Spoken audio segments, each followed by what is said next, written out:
for me, there's a distinct period of before VLOOKUP BV and after VLOOKUP AV. Before VLOOKUP, I worked hard, did some really good work.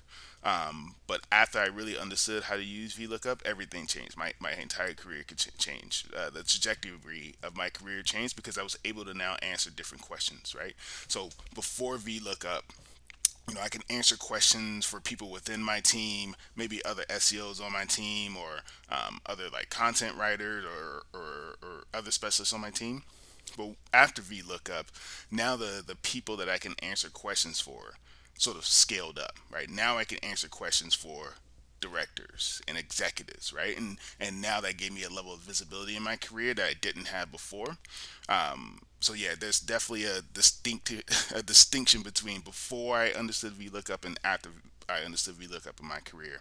And I actually remember the day or the day that I actually learned VLOOKUP.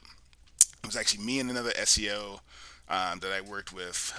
We had some report that we had to build, and what we realized was we had to do a VLOOKUP in order to really get the data that we need to present the information that we needed to present.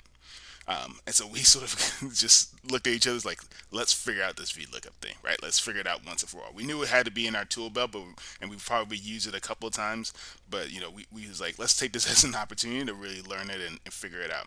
And so we took probably a couple of days to like really do a bunch of VLOOKUPs and do a bunch of practice. We ended up with a bunch of errors or the data was off or something like that. We had to go back and figure out what was going on, and we figure it out and like, oh yeah, we got it. And it took us about a couple of days to sort of go back and forth with each other.